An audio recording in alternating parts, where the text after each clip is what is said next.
Hello, welcome to the Bigger Truth Podcast. I'm Scott McMahon. I'm so glad you're here. We've got a really big day today. We're doing back-to-back live shows, and this is the first. So I'm really excited for this. I will have, so first of all, if you're on YouTube, X, Facebook, or Rumble, I think I'm on Rumble. No, it didn't work on Rumble today. I'm sorry. My bad. But we are on X, YouTube, and Facebook. Please hit like and subscribe. It will help me to reach more people with all of the content that I'm creating, and with the help of my amazing guests.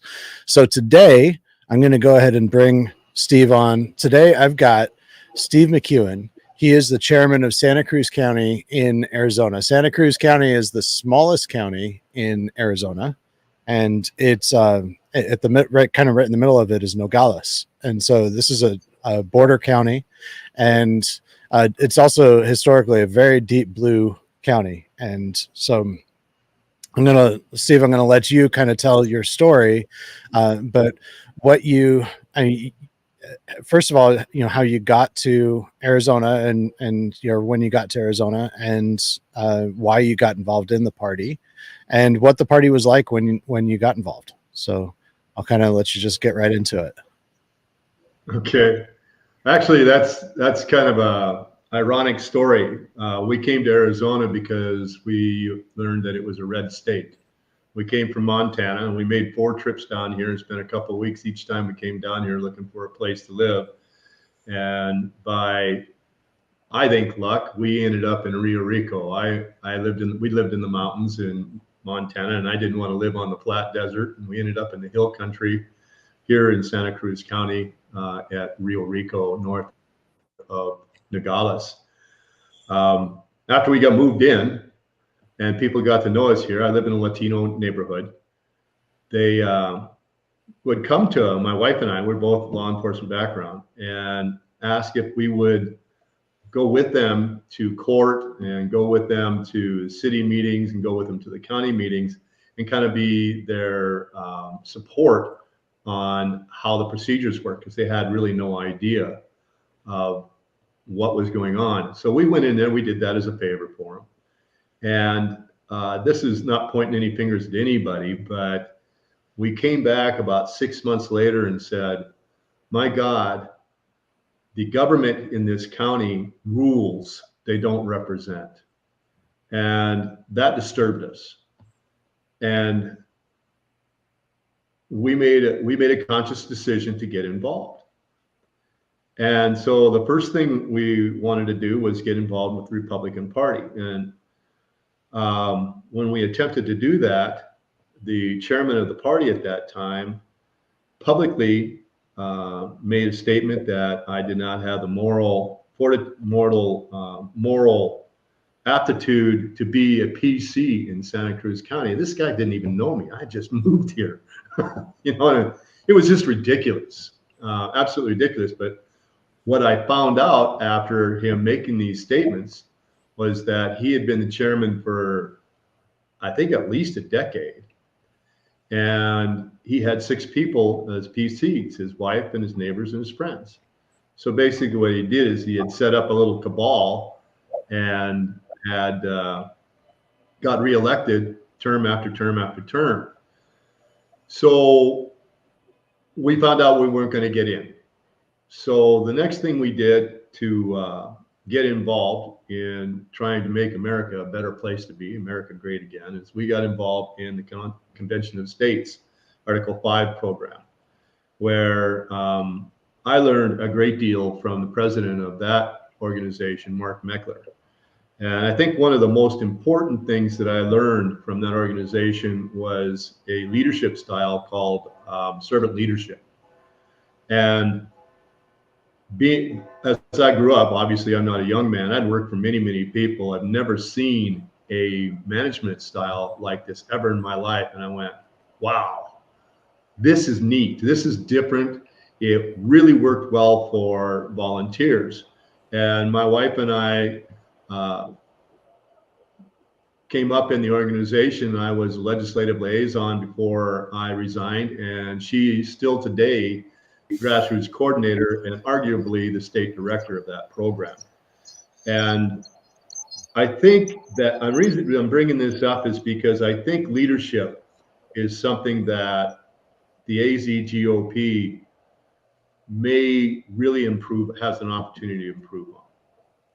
So while I was with the Arizona, with Convention of States, I did not leave this Republican thing alone. I started my own Republican club and got to learn how the system worked, learned what a PC was, learned what their responsibilities were, and how they were supposed to represent the community that they lived in. And I went, wow, this is our founding fathers. This is great stuff, you know? And got to talking to people and said, hey, I think we can make a bigger difference in Santa Cruz. And ended up got 20 people to become elected PCs in Santa Cruz County. And at the next organizational meeting, soundly beat the guy had been in there for 10, 15 years. And I love the one statement that was said by one of his supporters was, do not elect Steve McEwen, he'll cause nothing but trouble. And I have to tell you, that's pretty much true. I leaned over to my wife, I said, isn't that why we're doing this? So things kind of started off like that, and we were new, okay? I started off with this group, and the first thing I told them was that we were going to run this meeting by Robert's Rules of Order. And I got nothing but groans. And I said, I want you to understand something. We are a family. And today, you can't believe how tight that family is. It really is amazing in our committee. And I said, we are a family. You're with friendly people here. We're going to teach you how to use Robert's Rules of Order. And the reason why we're going to teach you how to do this is because every single meeting you go to is ran by these same rules. And it gives you the right to be heard. If you go up there and you don't know what you're doing, they'll shut you down. So please bear with us. And I know we all know each other, but we're going to go through certain procedures where you introduce yourself, what precinct you're from, and ask your question in a proper format and in the proper time. And they got it. And it really caught on. And what really caught on is when they started going to city meetings and the county meetings, they found out how effective it was. So here we are building a group of citizens that are able to talk to their government, give their opinion in a proper manner, and be heard. And it started to get the attention of what is all Democrats down here. By the way, the ironic part about us moving to Santa Cruz County, we didn't know it was blue. And we got here and found out we were totally outnumbered. Yeah. So, but we like where we're at, so we didn't leave. That was Steve, hang on just a second. Steve, I want to interject for just a second. So what you just did there, I think, is important to note. So when you got there and you one of the first things you wanted to do with your new body was to teach them Robert's Rules of Order. And I think that's really important. One of the things that confuses a lot of people about the Republican Party is that there's many different layers of rules on that govern the meetings. There's the county bylaws, the district bylaws, the state bylaws, and Robert's Rules of Order. And so understanding Robert's Rules of Order, and what in the disruptor organizations that I've studied, they often do teach Robert's Rules, but what they teach is how to use it as a weapon to disrupt. Yeah. And what you're talking about is how to use it to really create a functional meeting that that recognizes everyone involved and has order, and putting the order in Robert's Rules of Order. Because usually the disruptors, they use them as Robert's Rules of Disorder, so I think that knowledge is really important, and that's knowledge that that delegates everywhere. I think county parties really need to, county and district parties, whichever. In your case, the county party is the lower body; it's the smaller body because you're a part of a larger LD, a larger legislative district, right? So it's kind of the opposite. Actually, I disagree with you on that. Okay. If I may, I'm glad you brought that point up, because That's where a lot of the problems are coming from in our organization. And I know I'm going to probably catch a lot of grief for this, but a lot of people know this is the way I believe. And I might add, a lot of people who have been in the organization believe this way. There is a definite hierarchy in our organization. We are governed by the ARS. That gives us the authority to organize. The ARS is the Arizona Revised Statute. So that's state. Correct. Okay. That's what gives us legal authority to organize. Then the bylaws of the state are the next level of what happens in our bylaws. And then the next level is the counties. And underneath the counties is the LDs. And the reason why there's confusion on this is because of 820, the ARS 16821, I believe it is, that says that the counties may be organized. And the law was written really poorly, okay? But I've taken the time to look back as to what the intention of the law was. And what people have done is said, it means the entire LD. It does not. The only thing that LDs are responsible for by statute, if you read the whole statute, is that they are responsible for electing their state committeemen and organizing. By statute, that's the only rights they have. And I might add, those rights are within counties of 500,000 or more. So if you look at the rest of the statutes, everything's done on a county basis. So we have 2 counties that have 500,000 or more, and very close to having a third. Those LDs elect their state committeemen and present those state committeemen to the county chair. The reason that law was written is because one of the county chairs, and I'm not going to say who it was because I don't know, said the language said that they are making a recommendation of who the state committeemen were. And as you understand, LDs are responsible for recruiting, training, and getting elected our legislators and our senators for each LD, okay? That's their responsibility. That is their only responsibility. So what he did was, well, I'd like to have all the state committeemen in my legislative district where I came from. So these are only recommendations. So he didn't take anybody else's recommendations, put all the state committeemen for Maricopa County in his LD. Well, you can imagine that probably didn't make a lot of legislators very happy. So they wrote up a new law, 16821, and said that the LDs have the right to elect their own state committeemen. That's where that law came from. It's a very poorly written law, but that was the intent of the law at that time. If you read the rest of the ARS, you'll see that everything is based off counties. The county is the next level down. The LDs are a subunit of counties of 500,000 or more.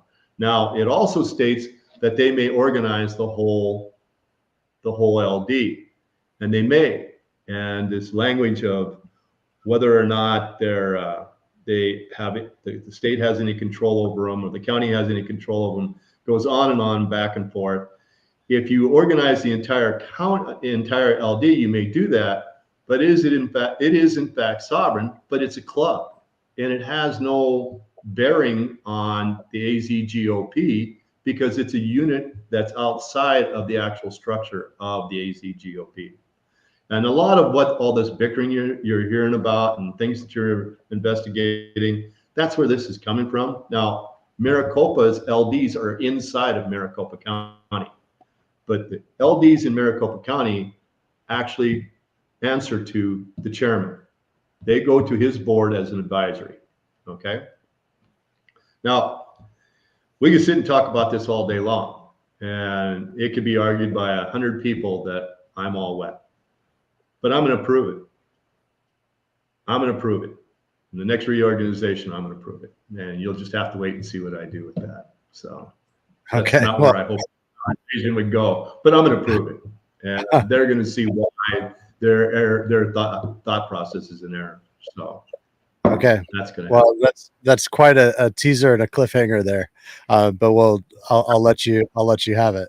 So and that, because that reorganization, that doesn't happen until after the election, right? That's correct. Yeah, and we don't need to be worrying about this stuff. We're talking about a year. The election. Right.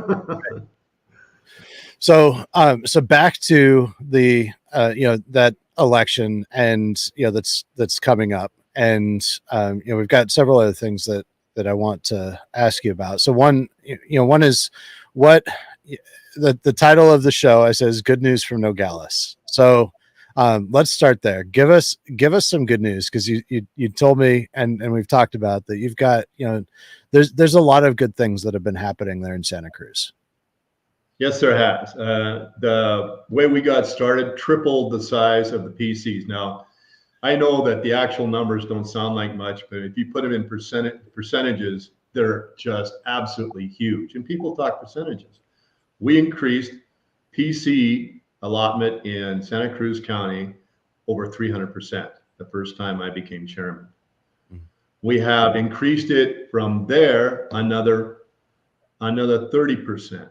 And after this election, we increased it again another 25%.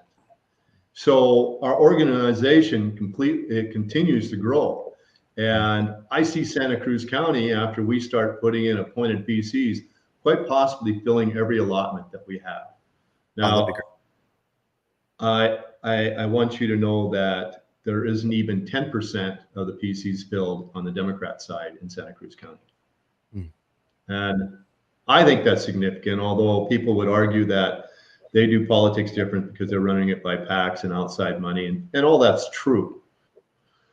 But I'm a constitutionalist, and I believe people are supposed to be represented by a Republican form of government, and PCs represent 125 constituents in their particular precinct, and that's how we find out how many precinct committeemen we got. So any fraction over 125 gives us a second precinct committeeman. They are supposed to be talking to their electors.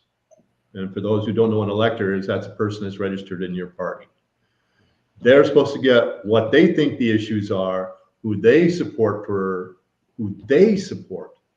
running their governments, their communities, bring it back to our committee. And we are supposed to be the body that helps support the people that the neighborhoods want, not who I want, not who my first chair wants, not who the chairman of the AZGP wants. And that education with this committee is very, very strong. This is how a republic form of government is set up. And if we diverge from that, then we're not a Republican form of government anymore. I mean, right. I can't hammer that enough. And that's where we're at. So now we have all these people out there, and we're talking about how government is ran, and we're talking about how important they are. I finally get an executive board after 3 years that I have nothing but professionals on. I mean, we're talking there, financial advisors, ex-law enforcement, border patrol. I have a committee that is just like God-given. And 2 of them come up and say, I want to run for office for board of supervisor. And I tell you, when I first heard that, I was so disappointed. And they go, what? And I said, I just got this executive committee that is just like perfect. And now you guys, so they can't be on the executive committee and run for office. And they go, but you're the one that taught us to do this. So I had to step back and go, yeah, I guess I did. So we were successful in what we're trying to do with this committee. We're trying to teach people how to represent their community. And these guys stepped forward and said, we want to represent our community by being in office. And I can't be more proud of these guys. I think we have really an excellent program going here. One of them was 35 years, among other things, 35 years on immigration control on the border. And the other one was about the same amount of years. Please don't get me hung up on the actual times. He worked for the ADOT as a trooper, but he did international car theft investigations, both in the United States and Mexico. So he has a lot of experience with both countries, which is very, very important here because I live 9 miles from the border. I mean, let's face it, we're 90% Latino here, whatever you want to call it, Hispanic. I prefer Hispanic. And having people of that caliber run for offices that make decisions on how our community grows and what's important to send to our state and federal representatives, I think is an extremely huge asset. We have literally, now I'm not going to name who they are because it's very touchy down here, but we literally have Democrats helping these guys get into office. Wow. That is a huge piece of news. That's awesome. They're amazing. Strong. It is amazing. But I've always, and that's the other thing that Santa Cruz County Republican Committee is working on. It's always been, I'm a sociologist by education and a psychologist. So when I look at something, I always just take it apart and go, what's going on here? And one of the things that I saw in this community is very Roman Catholic, very Roman Catholic. We have several religions down here. In fact, this is probably one of the most diverse communities I have ever lived in my entire life. We have people from all walks of life here. For as little as it is truly amazing. We have 5 or 6 different kinds of churches here. We have people from 8 or 9 major groups of people here from 8 or 9 different countries, because a lot of them came from Mexico. A lot of them came from the First and Second War. And the diversity here is just amazing. It really is. It's primarily Roman Catholic, and Roman Catholic religion is based off of the Holy Word, and the Holy Word is what built our republic. Why are they Democrats? And what I've come to find out is that a couple things are working against us. Many of the people that came here from Mexico left because the Republic of Mexico took all their property away and was basically a communist organization. So the word republic is a bad word. That's number one. Number two, when they came over here and they got immigrated, and I know this from the immigration specialists, they were told, if you want to help with the government and everything, you should vote Democrat.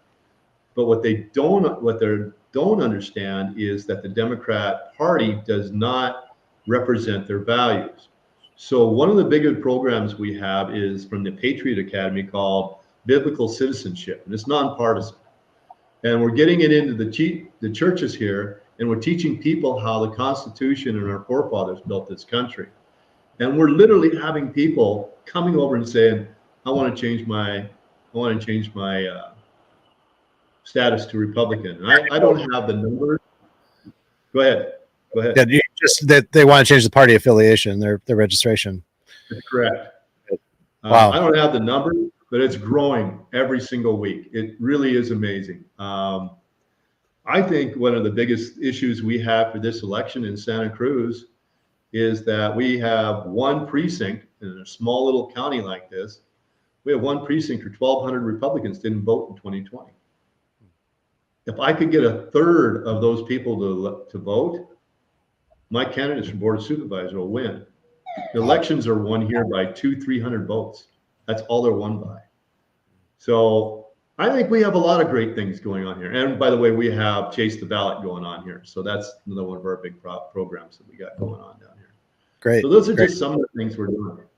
Yeah. If so, you heard it here first. If we see Board of Supervisors the Board of Supervisors turning red in deep blue Santa Cruz County, that should make headlines. So you hear, and this is, and really behind all of this and what you're talking about is you're just educating people about how government works. And you did it starting with your county party meetings, teaching them about Robert's Rules of Order. But you're also teaching civics. I mean, you're teaching it, and you're reaching out to the community. You're working with churches. You're just, you're working with different groups, and even working with Democrats. and you're teaching people not just to be activists, not just to be angry and loud, but to actually just get involved and get involved on the local level, which is just what you're doing there is just a great model for how a county party can be part of a solution. So this is something that applies to really every state that I've been looking at. So thank you for that. I think that's awesome. One thing that my phone's been blowing up all morning from people saying, what's going on in Arizona? And specifically about the indictments that came across yesterday against Kelly Ward and Tyler Boyer and others. Is that something that you'd be willing to speak to? I will on a general basis. I'm a God-fearing man. I read the Holy Word, and I believe that God is our only judge, and we have set up a society of judges to take care of social issues. I mean, I've been in law enforcement for a long time, always believed that way. I don't get to decide. Our legal system has to decide. I see a couple of things going on here. We all know what's been going on with Trump and the barrage of indictments that have been going against him and the accusations. I find it too coincidental, and cops don't like coincidence, that this is exactly the same thing they're doing to President Trump.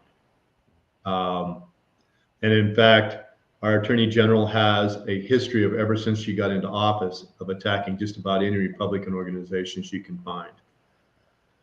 I am not going to say one way or the other if they did something wrong or what they did was unethical, because it's not my decision to make.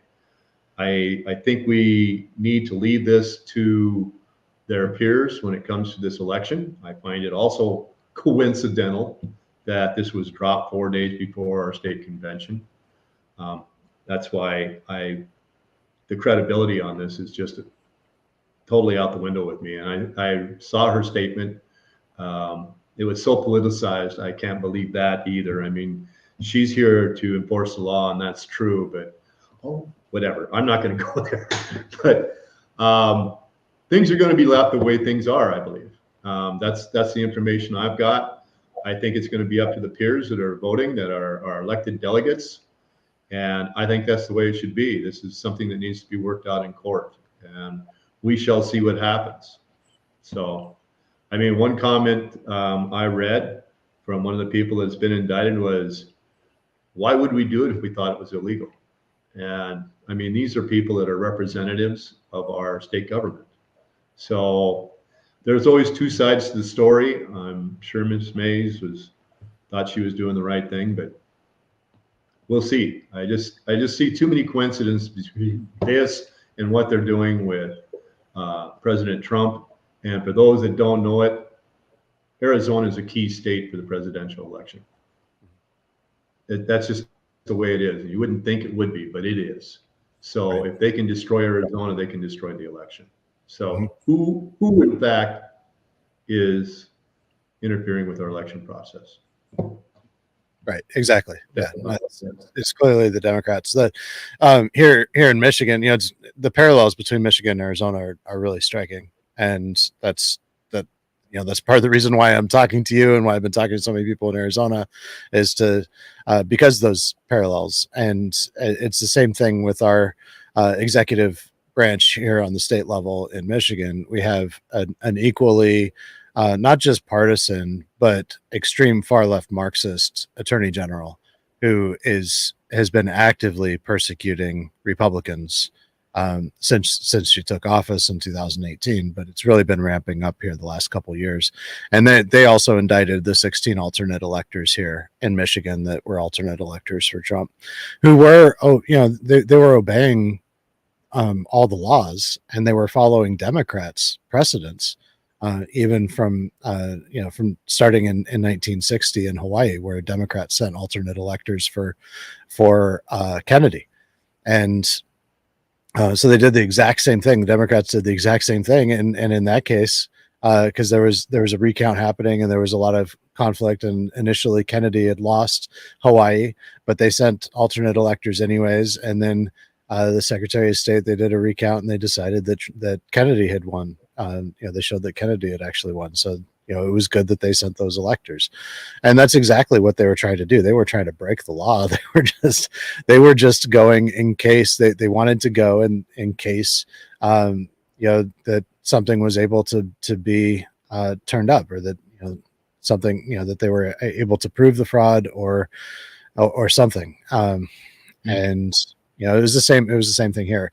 They did it some time ago, and I talked to one of the alternate electors yesterday, the day before, and they said that that was one of the alternate electors here in Michigan. They had been in trial for about 6 days, and indicated to me that they believed that the judge was going to dismiss the case. And this is actually a pretty far left judge there here in Michigan, and that the evidence, just the charges were ridiculous and not substantiated by the evidence. So hopefully that's the case, and I'm sure it will be the case. But really, I mean, they're targeting people that are some very active Republicans, including I believe 2 candidates for RNC committeemen, and that are going to be, and the timing also before the state convention, which is the day after tomorrow. It just seems, an intended chaos play on the part of the Democrats, and just to create chaos within the Republican Party. So I really wish all the best for all of those alternate electors, and all these people that are being persecuted, not just in Arizona but in Michigan and in other states as well, because this is they're all kind of following the same playbook. So but it's a heavy blow, I think, really, in the conversations I had with people in Arizona. This is just it's a sobering thing to see the government actually legally persecuting law-abiding people because of their party affiliation and their support for President Trump. So so it's dangerous times that we're in.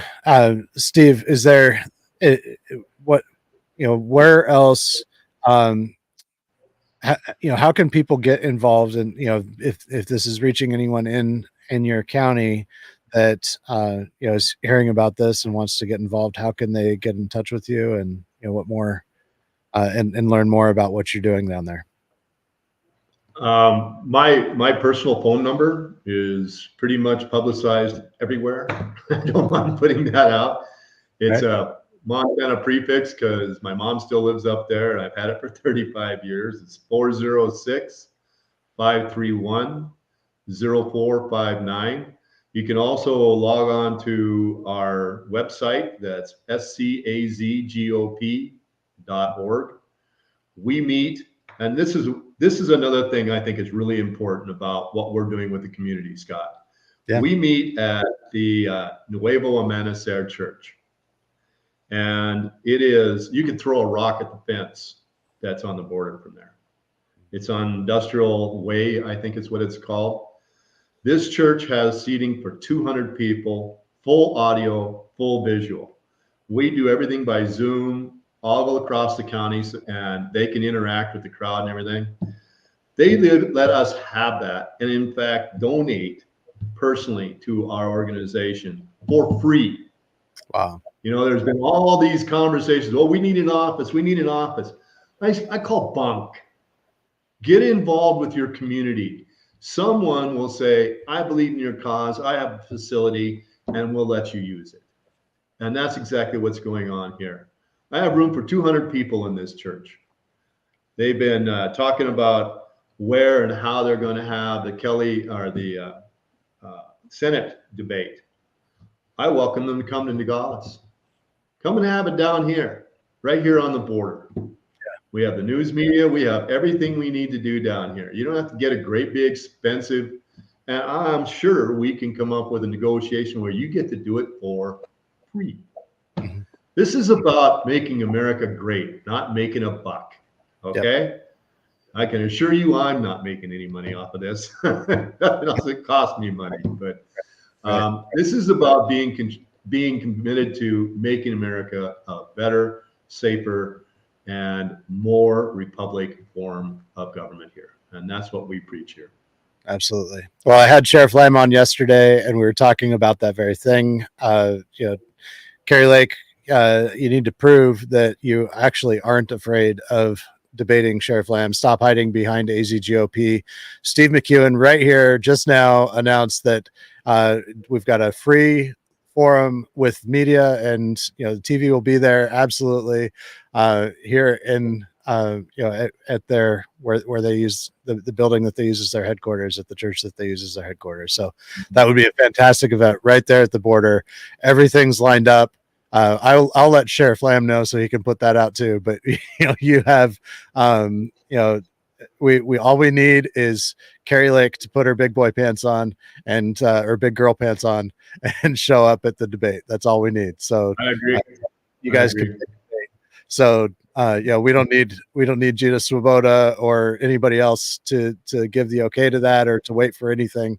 We could even do it next week. So I'd even fly out. To add on that, Scott, the AZGOP by bylaws is not supposed to be getting involved in primary elections. Period. Yeah. That is defined. It is illegal for me or anybody else in the AZGOP to back any particular candidate. Now, some people do have bylaws, and in fact, I do. We've never used them. That we will back a particular candidate if we get a greater majority vote. It has to be 75%. But we don't pretend to speak for everybody. We're just saying our organization thinks this is the best candidate. And what we're trying to teach the people is to know your candidates. So we feel it's appropriate that it's okay if we say, hey, we researched all the candidates. We think this is the best candidate for Santa Cruz. That's all we're saying. I don't tell anybody how to vote. I tell people to research their candidates, get to know who they are. And the debate between Kari Lake and the sheriff is the best way for us to get to know the candidates. So I'm saying, come to Nogales. Be heard. Let people know who you are and how you stand on the issues. Yeah, absolutely. I think dodging that is really a misjustice for us in our elections because we're just voting for personalities. And I think that's nonsense. Yep, that's absolutely right. So I'm going to be putting that up on X here as soon as we're done. We've got a debate location. It's free, and we're all we need is for the candidates to show up and for Kari Lake to actually demonstrate the courage and consistency of her stated convictions to show up. So I know that Sheriff Lamb would be there in a heartbeat. So that'd be really great. All right. Well, thank you so much, Steve. We had our first Lincoln dinner in over a decade in Santa Cruz County 2 weeks ago, and Sheriff Lamb was the keynote speaker. There were a lot of people that changed their minds about their Senate candidate after you got done. I like Sheriff Lamb. That's my personal opinion. Okay, let's make that clear. But I like the man, and he really put on a pretty good show. So we had a great dinner. Yeah, so. And it's definitely not a show. I think he really, everything that I've seen from him and in speaking to him personally, he's doing this because he wants to help make the state and the country better than it is now. So, I wish you all the best, Steve, and I look forward to being in touch with you in the future. And for those of you in Southern Arizona, this is just a start. I do plan to do more shows even next week. I'll be announcing that on Sunday, that we have another show next week on Southern Arizona. There's one thing that has surprised me is that there's not a lot of, for those that are in Maricopa County, they don't really have a clear understanding of what's going on in Southern Arizona within the party. So that's part of the reason why I'm doing this. And but it's great. And thank you all for joining. Please, Brian Friends put out a hit piece on me yesterday, and a big part of it was who's paying Scott. And the answer is my Substack subscribers. So, and I could really use your help. The answer is I don't have any big donors. I would love a big donor if if would like to support my work and help me to reach a larger audience. I think that what I'm covering is the most important issues in the whole country, which is really infiltration within the Republican Party and infiltration within conservatives to try to drive the party, make the party unelectable, and mire it in chaos and confusion to harm our chances and to try to take out Trump and Republicans in November. So that we could become a one-party state, which is the goal that's the Marxist agenda. And so that's my mission, is to expose all that and to expose the narratives and the operators behind that. And I would really appreciate your help. So you can go to my Substack. It's Bigger Truth, biggertruth.substack.com, biggertruth.substack.com.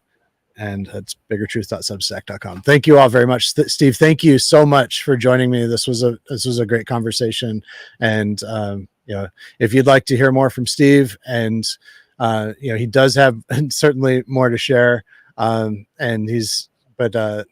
success that you're creating, the work that you're doing, the way that you're educating your people, and that you're actively involved, not just in the election for PCs, which is what the disruptors are most interested in, but you're engaged in just making your county and your cities better, and in on all levels of government, and helping to elect candidates and inform people and educate people. So good work, kudos to you, and thank you all for joining. Oh, we have one more question here. Are you saying Kari Lake is not a good candidate, not a Trump supporter?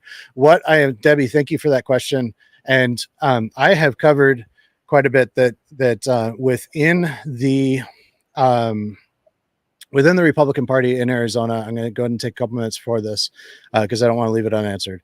Within the Republican Party in Arizona, especially in Maricopa County, there is a group of people that are actively working to destroy the party, and they're led by Craig Berland and Shelby Bush, Brian Ferentz, Liz Harris, and many others, Ray Michaels, Julie McEwen. I've covered this quite a bit, and they are working really primarily within Maricopa County, Jim O'Connor, to mire the party in chaos and confusion.